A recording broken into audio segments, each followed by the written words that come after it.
Hello. Thank you to anyone with the inclination and the free time to join me today for an important broadcast. So I'm going to be reading over some suggestions on how to dramatically reduce police violence. These are some suggestions that have been trialled and enacted in various areas around the United States, as well as tips of how to best support troops that are morally and logically conflicted at the moment and don't want to be used forcefully against their own citizens, against their fellow citizens of America. Because there's hotlines that they can call if they want to become better acquainted with what their rights are in the situation that they feel that they've been given an illegal order to shoot at Americans who may be peacefully protesting. And there are pamphlets that can be printed out and downloaded from websites, etc. So first, an activist who's been researching this in partnership with some other partners. His name is DeRay McKesson, and he's a civil rights activist, and he wants us all to capitalize on the renewed momentum behind the idea of reducing police violence. He's happy that there's increased momentum to reduce funding for police departments so that they don't militarize unnecessarily and put themselves in a mindset of being like an army in a way that's hostile to their fellow citizens. But this is about research that he helped organize that began in 2015, and it was called the Police Use of Force Project. So a numbers-driven, reader-friendly examination of the tactics that police departments use in America's largest 100 cities, because they realize that police are governed by different use of force guidelines, but that those guidelines are often secretive or held in secret and not easily available to the public. So they used freedom of information requests to examine these guidelines that police use to moderate their own behavior. And they worked out that there are easy ways that you can appeal to your local mayor and your local officials to ask for police departments to adopt these. So it's easy, it's 8. 8 can't wait. Can't wait to vote in the November election, even though, yes, whoever is the president, the character of the president does influence police behavior and does influence outcomes. When President Trump told police officers not to go easy on people they were arresting, yes, that was a deliberate invitation for police to be violent towards people they were arresting. But that doesn't preclude us from addressing these other factors. So the policies, data has shown that if police departments adopt these 8 reforms in relation to when and how they use force, the ensuing data shows a significant drop in killings, as much as 72% if all 8 are followed. The policies are as follows. Let me highlight them and then check to see if everyone can see them. Because I need you all, if you're watching this and you're sympathetic to the idea that police officers should murder fewer Black people, then you will take me up on this suggestion. You will share this article, which was published in GQ magazine, or you'll Google the term 8 can't wait and find your own resources on the topic and commence applying pressure for your local police department to adopt these measures and for local departments across America to adopt these measures.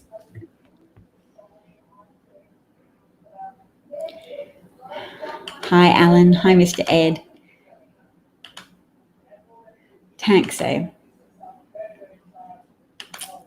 All right, so the 8 policies. Ban chokeholds and strangleholds. Let me say that more clearly. Ban chokeholds and strangleholds. 2, require de-escalation. 3, require warning before shooting. 4, exhaust all other means before shooting. 5, duty to intervene and stop excessive force by other officers. Very important. 6, ban shooting at moving vehicles. 7, require use of force continuum. 8, require comprehensive reporting each time an officer uses force or threatens to do so. Now, those are 8 easy steps to reduce police violence. Let me tell you that if you help by pushing for these steps, if you help by making police departments more accountable, you will encounter some resistance.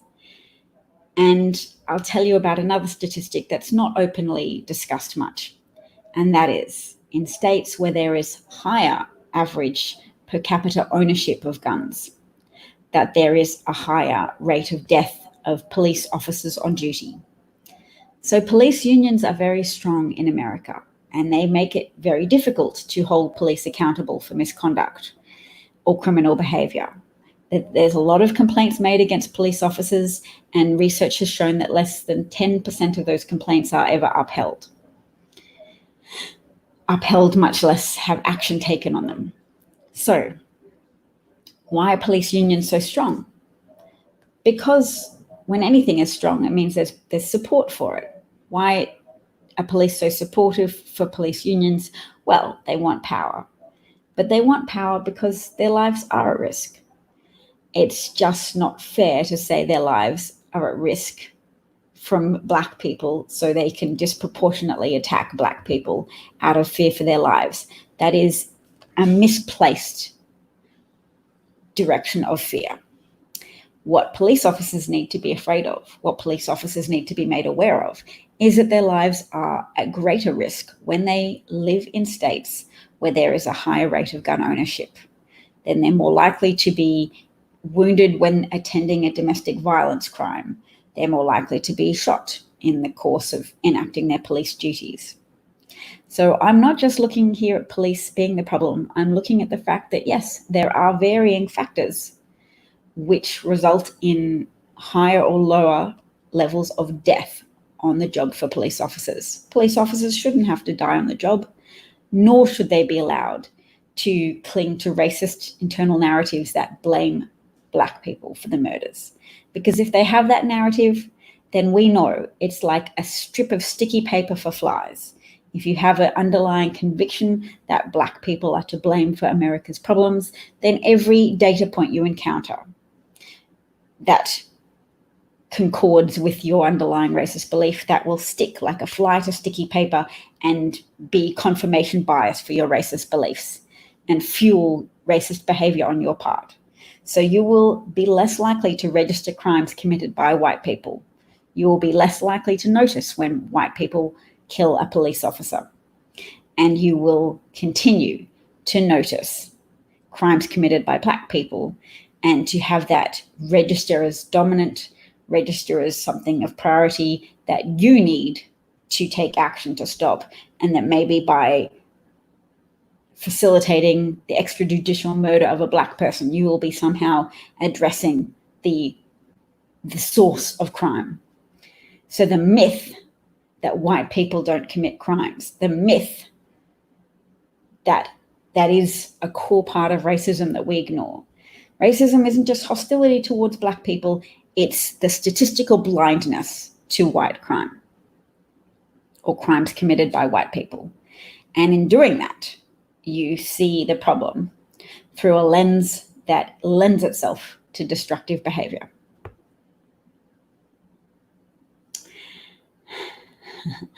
I would register your comments if you had any significance to me as a person, as a thinker, or as a human being.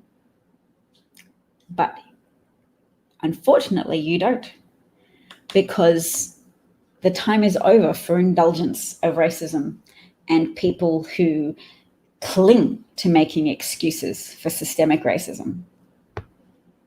Oh, thank you, Alan. I made the mistake of responding, which I shouldn't gratify him with personal attention. He doesn't deserve it.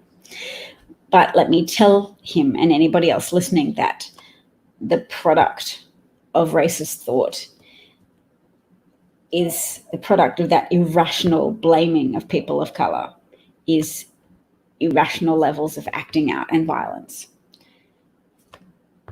we are less tolerant of that today.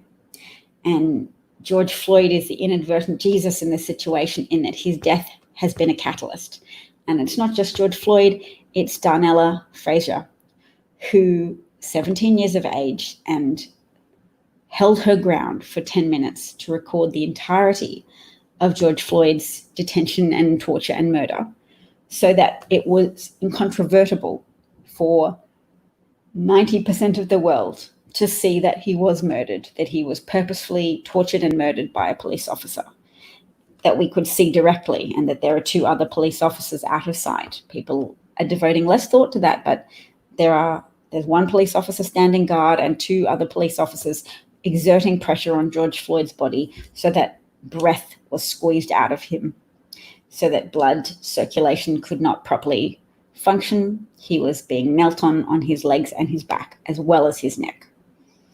That's a whole degree of complicity in murder.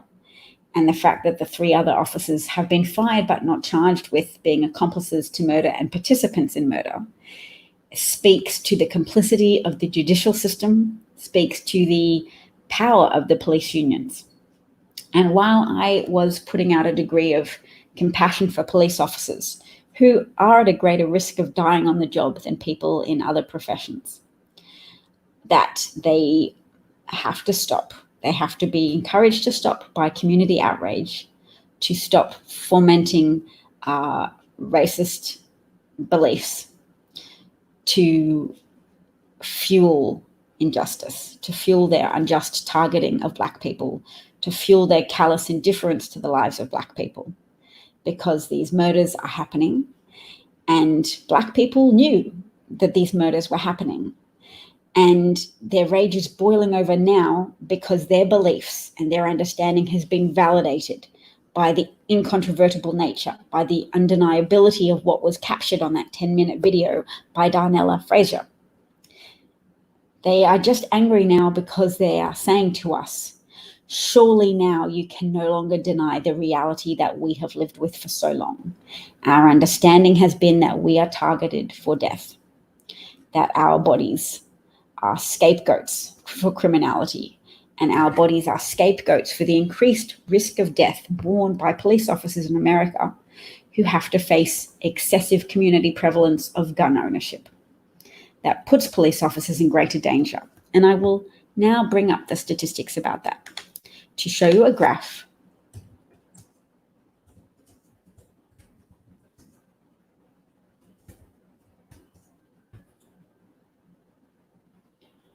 Okay.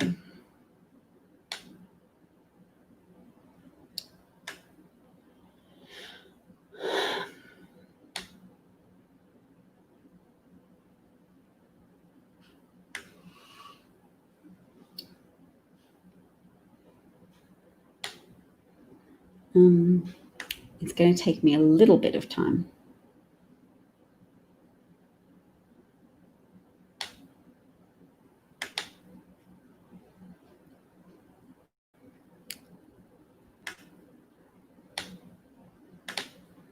Okay.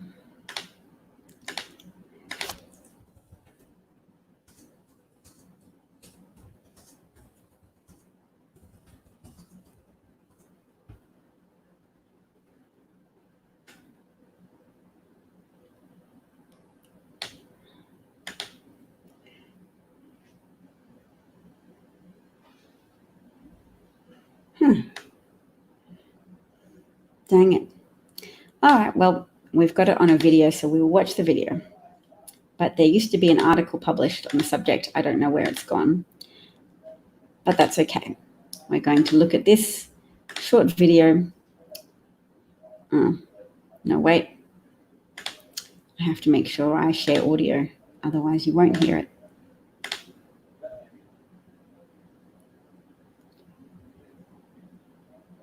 What?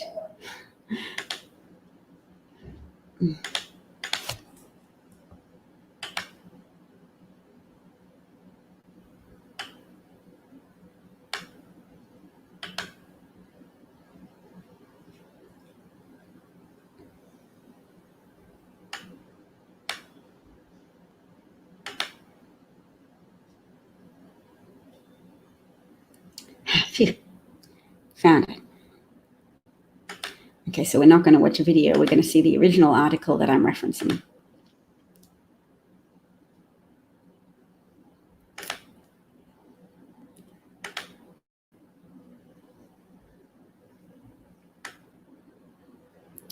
Okay.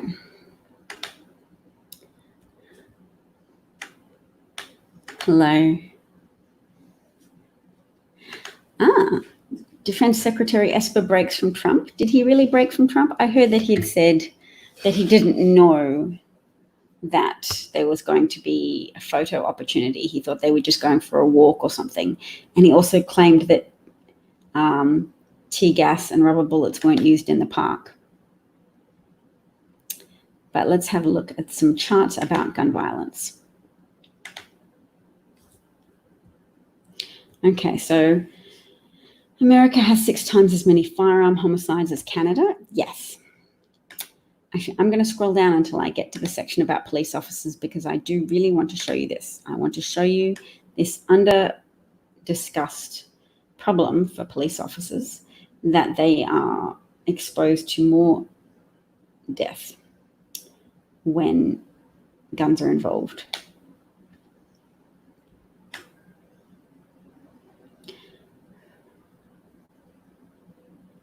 Most gun deaths are suicides. We'll look at that one. Okay. Most gun deaths are suicides. If you have more guns, you have more suicides. The states with the most guns report the most suicides. It's because it's such a lethal way. Guns allow people to kill themselves much more easily.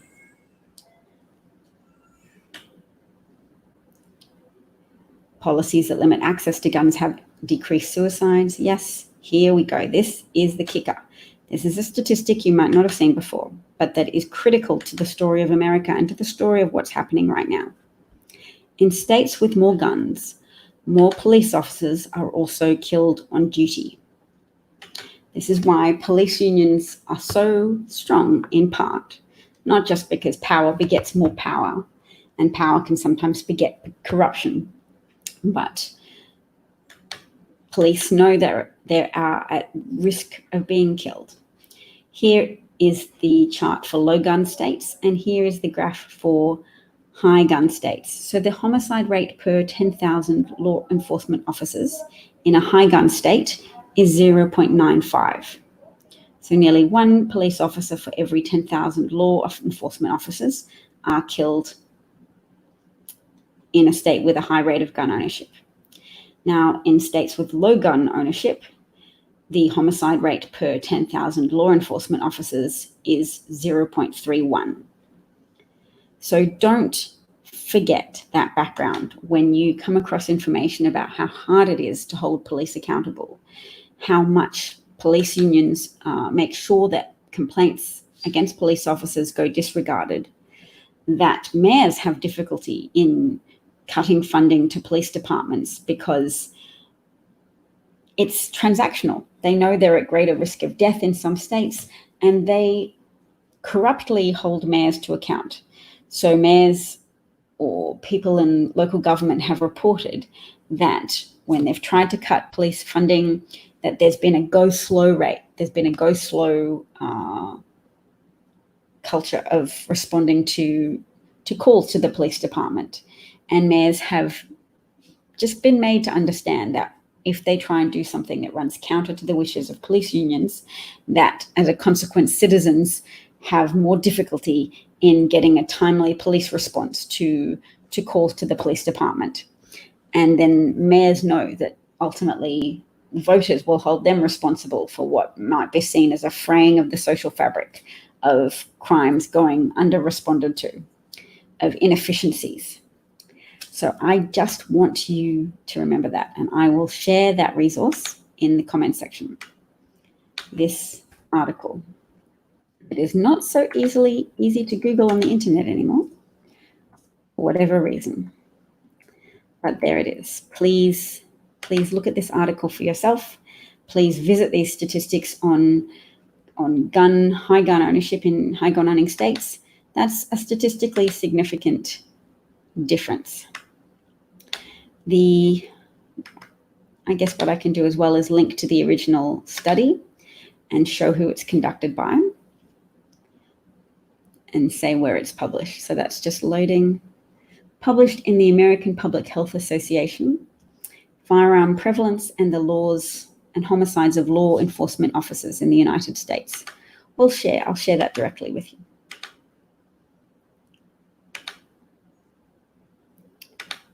So if we too are guilty of overgeneralizing, that does not make reconciliation and moving forward more easily. We need to have a voice at the table to tell police unions that police accountability must increase and that they will have a natural resistance to that because it involves surrendering power. And the type of power that involves surrendering is surrendering impunity and oversight and lack of oversight. So if police unions have been able to get rid of oversight, that is a benefit they're giving to their members. Don't worry, like the way as a mother you award yourself maybe extra dessert because you know you've had a hard day dealing with children wanting things and you haven't always wanted to give the children the things, or it's just been difficult to get them to do what they needed to do, you go and eat a cookie. Not all mothers do this, I understand, but it's a temptation for mothers to. Some drink wine, some like me don't like alcohol and might eat a cookie.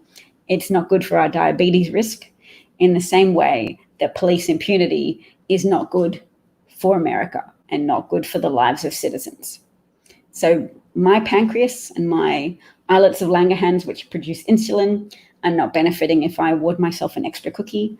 And America's citizens are also exposed to danger if their police unions insist on awarding them the cookie of impunity, of freedom from consequence for illegal activity, for criminal negligence towards Black people, for actively murderous intentions towards Black people, for being able to indulge their basest instincts of wanting to harm and kill people in line with their pre-existing prejudices, for validating their worldview that perhaps the world would be made a better place if they kill a Black person. That is a much more horrific type of indulgence than me eating a cookie. But I just wanted to draw an analogy to make it evident to people the transactional nature of what is happening in the United States. This is my hypothesis, but it is born of data. Now, this data that I'm looking at here is data that says firearm prevalence and homicides of law enforcement officers in the United States. It was published on April 29th of 2015 in the AJPJ, a publication of the American Public Health Association. So the American Journal of Public Health. Okay.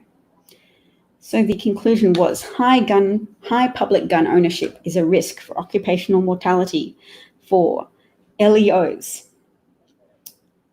law enforcement officers, in the United States. States could consider methods for reducing firearm ownership as a way to reduce occupational deaths of LEOs.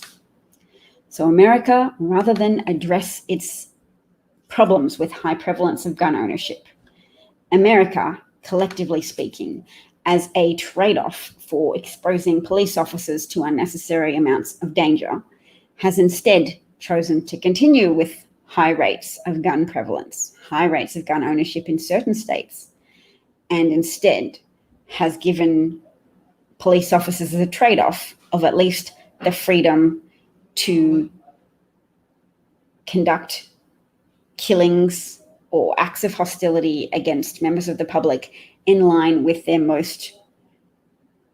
darkest, most irrational racist convictions. I had better write something about this because I have not seen anybody else address this point. So the point I raised earlier of the 8 easy ways to reduce police violence, that was the work of DeRay McKesson. And they've put in the effort to have freedom of information requests to police departments to find out what stipulations do police departments have around their own conduct. I'm going to bring that up again because that is an easy easy thing for us to advocate for. It is clear, it is precise. There are 8 reforms that, when followed, all 8 of them, and there's going to be reluctance with every single one, but if we capitalize on the motivation that exists now, the fact that white people are less likely to indulge in our previous system of excusing or ignoring systemic police violence against people of color having to live with this threat hanging over their existences, that they would be periodically reminded of in a very triggering, post-traumatic stress disorder inducing way of the injustice that has been meted out to Black people. And we have lied to ourselves. Oh, perhaps there was something we didn't see. We have projected our normalcy bias onto the situation because we could, because the threat wasn't to us. Oh, surely things can't be that bad. We are nice people. Surely the world must be nice. Surely the world can't be that brutal and tribal and barbaric. Surely that can't be the case. So we lived in denial, and Black people tried to draw our attention to it with kneeling. But there were complaints about the kneeling. So it became a debate. Is there systemic injustice and discrimination against people of color? Is it too awful to live with? Maybe it's not. Maybe it's acceptable. Maybe it isn't. And we let that be a debate. And when a situation like George Floyd's captured 10 dedicated minutes of camera time to the 8 minutes and 46 seconds of having his throat knelt on, 2 minutes of which he was already dead, it becomes undeniable. It becomes more urgent. You have demonstrations around the world calling for justice, and not just justice for George Floyd, but justice for all the deaths previously that we have denied the injustice of, and all the deaths going forward that can be prevented if we use this moment appropriately as a catalyst to demand specific action, not just a broad demand to reach into everybody's heart and eradicate racism, which is too broad and too diffuse to be something that we can require accountability for. So we can't just call for the elimination of racism. We call for the increased accountability on these specific measures. And I'll read them again. I'm happy to do so because I too, like many other people, have reached the point of not wanting to tolerate or excuse or be passive anymore in the face of intolerable injustice hanging over the heads of all African American people in America. Because when it was a problem that affected them, they were aware of it. They were much less likely to deny the truth of the matter. So we have not had that motivation, that same visceral, strong motivation to engage with the true extent of this problem.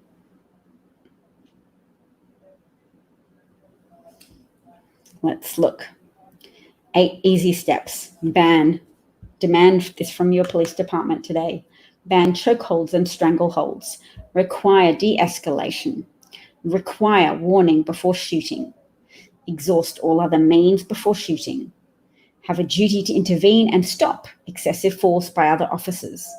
And if this had been done, George Floyd's life would have been saved. If the other 2 officers did not act complicitly to continue to kneel on George Floyd for so long, and a 3rd police officer did not stand watch to try to intimidate onlookers and prevent people from stopping the murder in daylight, in public, the murder of George Floyd. Ban shooting at moving vehicles. Require use of force continuum. Require comprehensive reporting each time an officer uses force or threatens to do so. So paperwork. We're asking for paperwork. We're asking for accountability. We're asking for training that just involves something clear. Do not choke people. Do not use chokeholds. Do not use strangleholds. And police officers. Black people aren't the threat to your lives. The threat to your lives is high prevalence of gun ownership, the dominance of the gun manufacturing industry and the NRA, and the contribution of NRA donations to Republican politicians and even Democratic politicians as well. The prevalence of money from gun manufacturers in the American political system has put police officers in danger, and they are shifting some of their distress at that danger onto the Black community, so that Black people have to live with that distress and that fear as a byproduct of America's unwillingness to contend with people who are reluctant to restrict gun ownership and people who are reluctant to accept that gun ownership and increasing gun ownership is a precondition for harm and for murder of police officers. So I could send one more thing, because it's important to humanize the people who were murdered. And I was just watching George Floyd's partner and daughter.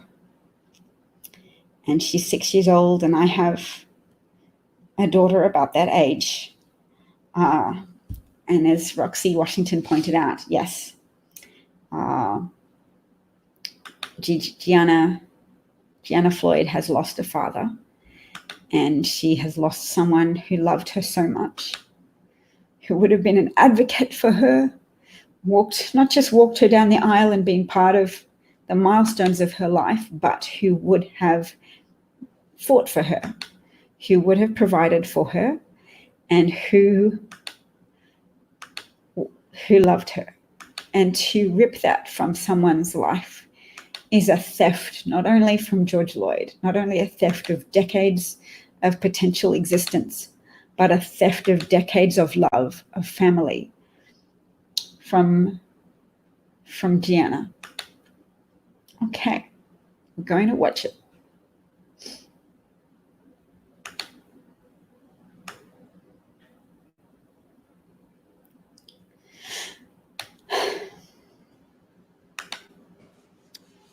I'm here today with my law partner, Chris Stewart.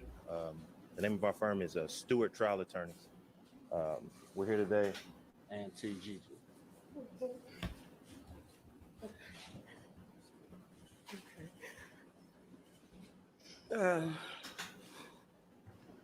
I don't have a lot to say because I can't get my words together right now. But I wanted everybody to know that this is what those officers took.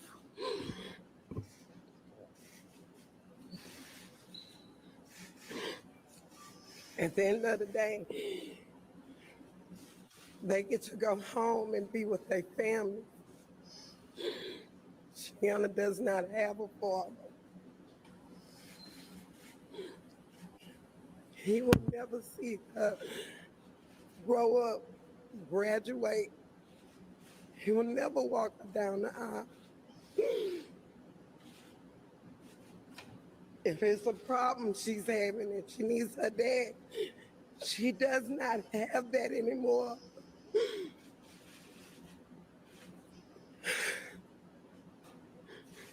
I'm here for my baby.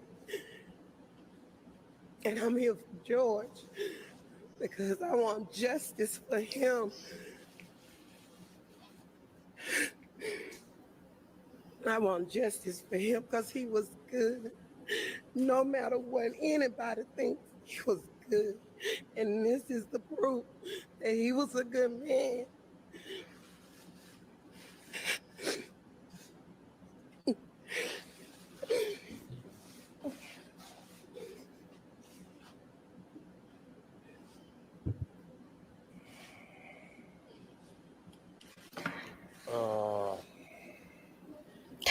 Yep.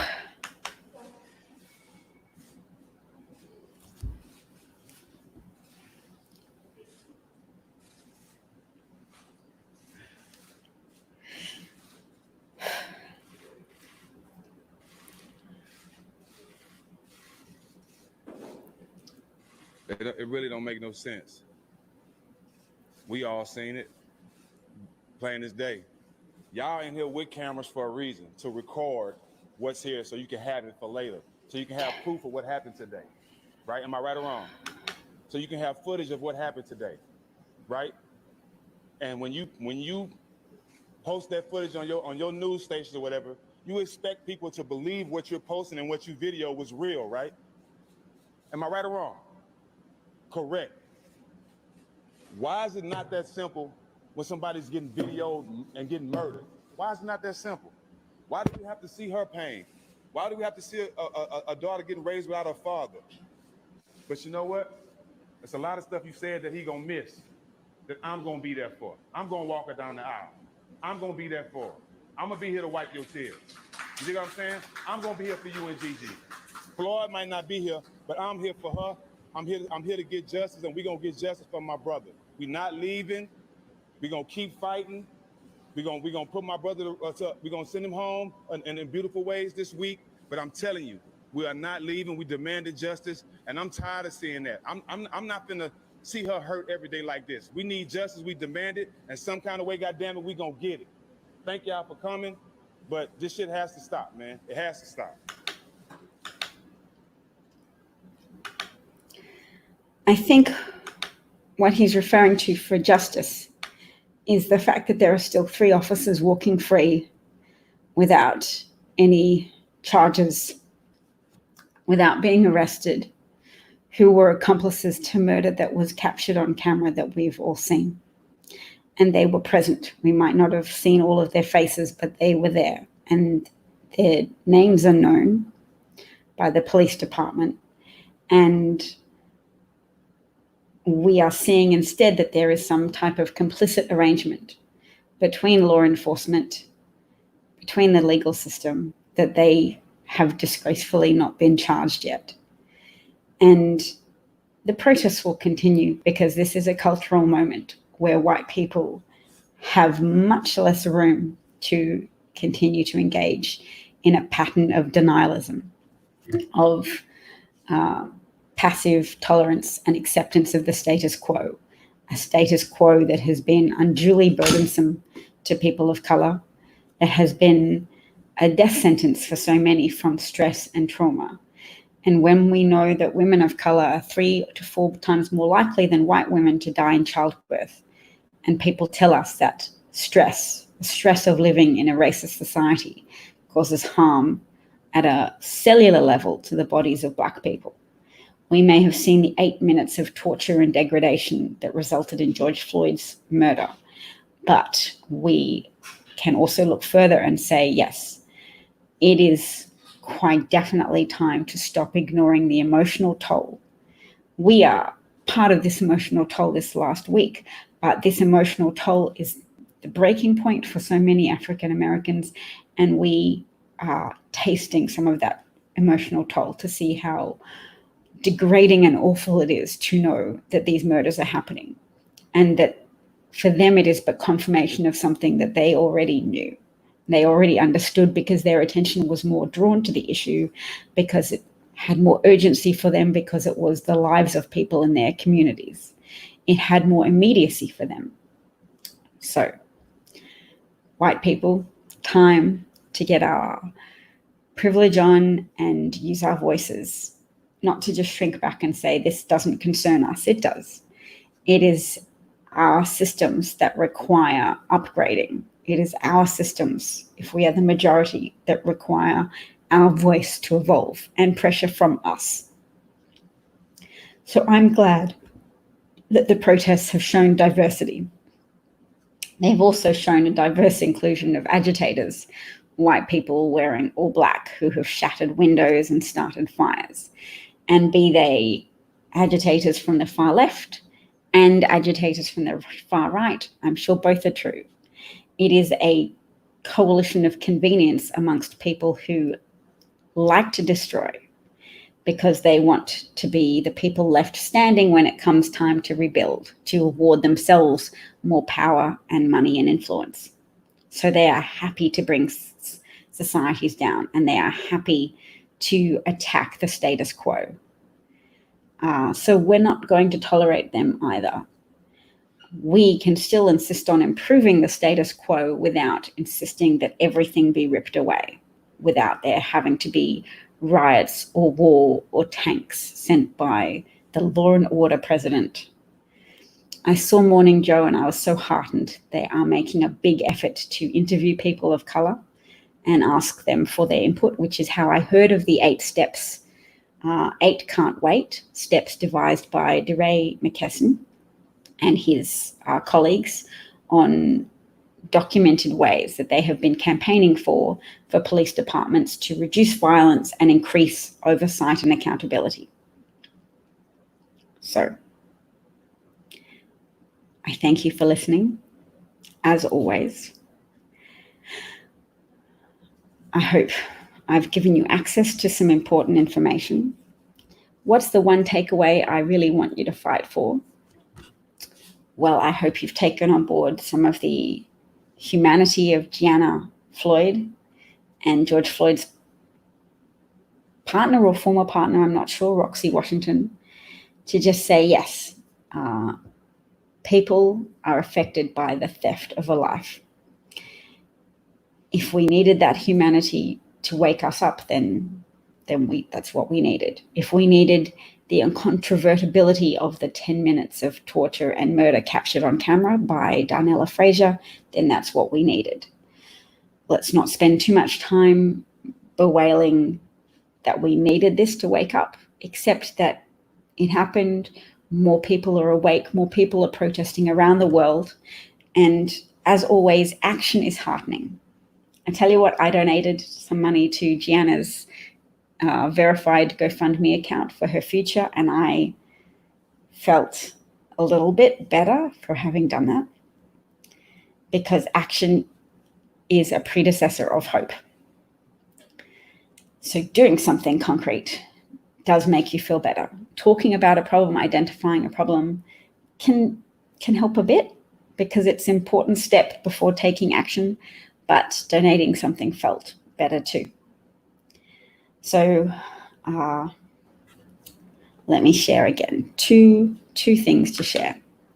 One, this is the actual study published on prevalence of gun ownership and its relationship to a high incidence of police deaths on the job.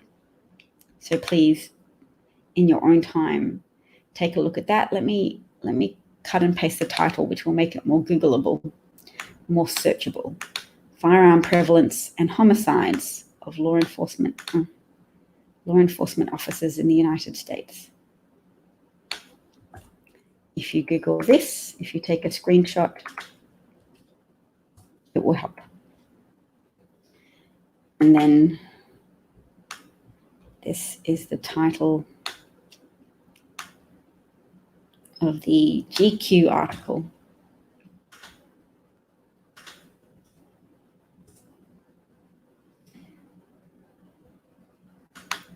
That I will also link to. 8 Can't Wait.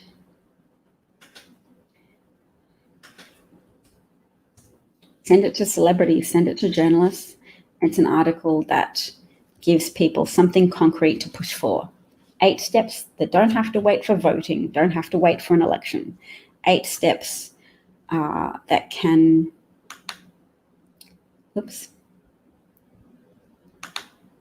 8 steps that can reduce by up to 72% the prevalence of violence. Thank you. I am grateful for people's support, as always. I'm grateful for the encouragement, because there are days when, as an Australian, as an outsider, it feels wrong. But I am hoping to talk to a fellow Australian who is also Aboriginal. I've invited him to be interviewed, and you are welcome. You're welcome to chat. Let me know when you have free time. And anybody else who thinks that they would be happy, that they have the motive to speak. Because remember, I think everybody's voice has value in this moment, provided you're not adding a racist narrative. And racist narratives are those people who are determined to excuse the murder of George Floyd, who are determined to excuse the predominant disproportionate targeting of African American people for death. I am one of you at heart. You know I'm supposed to be moving to America, waiting for our visas to clear, but I'm a bit afraid of moving to a state where the democracy is in a process of potentially unraveling. I am afraid, but I also am with you in spirit. You're happy I might be moving to the United States. Thank you.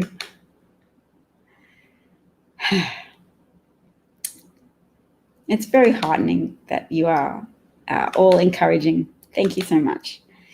I said to my husband, perhaps I would want to run for public office one day in the United States if we stay there for a long time. And he said, you have to have more of a career that you can point to. And my career for the past number of years has been homemaker, which is not a pursuit that necessarily covers one in glory. But I am still devoted to the public good, and I don't have to be on the front lines of political office. I could seek to contribute through trying to volunteer as a speech writer or be an intern, an elderly female intern. You wouldn't let that stop me. Thank you. Thank you, Redemption 2. I think I have a degree of confidence in verbalizing my thoughts. And Alan says it's always darkest before the dawn. We will get justice for all. That'd be nice. I like your hopefulness. We just don't know which point is the darkest point. And I am heartened to see people with an audience and a high profile take Trump's efforts to unravel American democracy more seriously. And they're beginning to use words.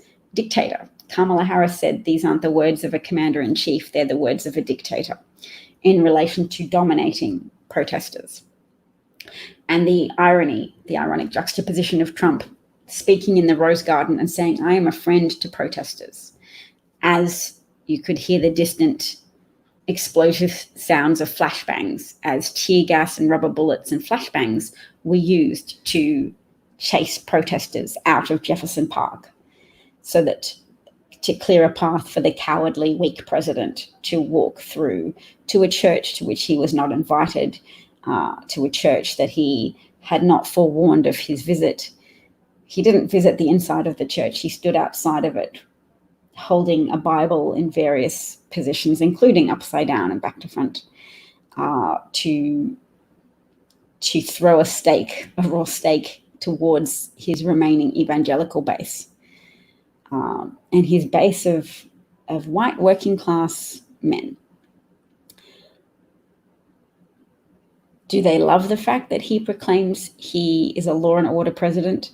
They do if they're racist. They do if Trump is still the person validating their love of their racist viewpoints, their racist worldview that says, yes, political correctness prevents me from saying out loud that I think Black people are criminals or that Black people are disproportionately responsible for crime. Instead of saying poor people are disproportionately responsible for property crime and African Americans have been purposefully targeted for economic discrimination. African Americans have been purposefully kept in states of impoverishment through targeted policies that precluded African Americans from being able to access mortgages that white Americans were able to access, even if all other factors were constant, even if the African American person applying for a mortgage was conscientious, good at their job, had savings. There were red lines drawn around certain districts to say, do not loan to people from these areas, to keep African Americans in a subjugated economic state. So no shit, African Americans are sometimes disproportionately involved in property crimes. It's a function of the statistically increased probability that African Americans may be poor or impoverished, and that is a consequence of slaves being freed without the gift of property. Even though they were promised 6 acres and a mule, those promises were not forthcoming. Immigrating European farmers were given property, but slaves were released from servitude to starve in the gutter, as Martin Luther King said. They were released from employment that didn't involve any actual pay, but still involved food and boarding as a condition of their perpetual bondage to their white masters. So hooray for being released from slavery, but not hooray for Americans failing to provide for a released mass of people without family or friends to depend on, because their family and friends were also slaves being released from bondage to white people. And they have had less time and less resources to catch up to white people. So I don't care to entertain people who try and pretend to me that there is a reason that we should continue to ignore police hostility to Black people and police brutality and police murderousness towards Black people. It's not fair, it is unjust, and it is no longer tolerable. So for any people who wish to continue tolerating the disproportionate violence meted out towards Black people, don't expect to find an audience with me.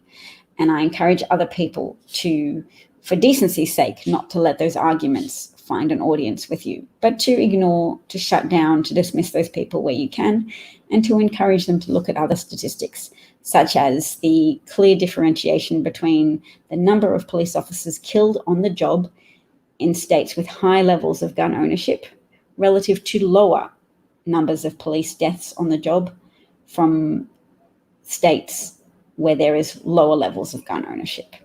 So they need to direct their energies to where the blame actually lies, which is overly accommodating political systems that allow donations from the NRA to infect American politics. The contagion of gun manufacturing money in America's political system.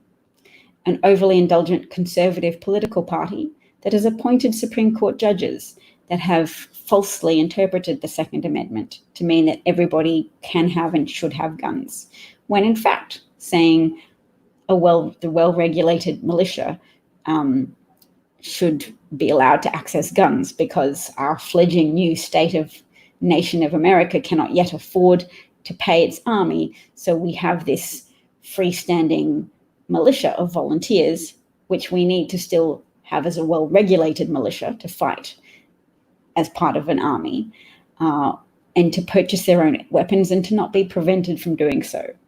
So that is an interpretation of the Second Amendment that comports better with the actual history of the founding of the United States, being made by me, an Australian, in a way that is infinitely superior and less dangerous than the purposeful misinterpretation of the Second Amendment by Justice Scalia in 2008.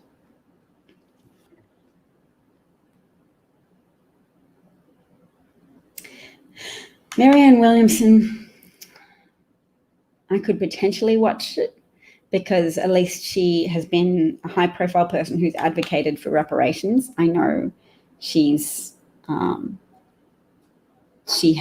that angle, but I also distrust her significantly. She's an anti-vaccination pusher and consequently a charlatan. So I don't like her when I know more about her. What was the tweet yesterday regarding the false prophet? Did Trump misspell prophet? Yes, Donald Trump certainly is the evangelical right's chosen one. I haven't read the muckrake, but Jared Yates Sexton, I'll type his name, is an account on Twitter. He's from an evangelical background, and he writes a lot about the false promises of, or the mythology of America being a shining light on the hill, and they think that Americans are chosen and that Democrats are evil and demonic and possessed by Satan, and that it's a battle between the forces of good and evil. And Republican politicians are therefore acting on behalf of Jesus, and particularly Donald Trump fits into that mythology, and he plays up to it on purpose. So he's aware of the mythology, and he continues to cultivate support from that demographic group of white evangelical Christians who believe in gospel Christianity, the prosperity gospel, which is when you think that if you have money, it's a reward from God, it's a mark of God's favor, and not having money is a mark of God's disfavor. So God is displeased with you and your conduct. And it's a function of powerful Americans behind the scenes who don't want to pay tax, to cultivate a religious base of people who think you shouldn't have to pay tax to help people, because if you need help, that just means God is angry with you because you're probably a homosexual or somebody else that God hates. So a fundamentally irrational and hateful theological story to tell yourself and your communities, but people do tell it, and that does provide a significant component of Trump's political support. And he does not appear to try to cultivate a broad base of political support. He just likes to keep those people loyal to him, which makes me think sometimes that he does not intend to participate in a fair election. He just wants to keep the people who love him still loving him, so he can point to that love and devotion as proof that he is a legitimate ruler, even as he loses support from the rest of America.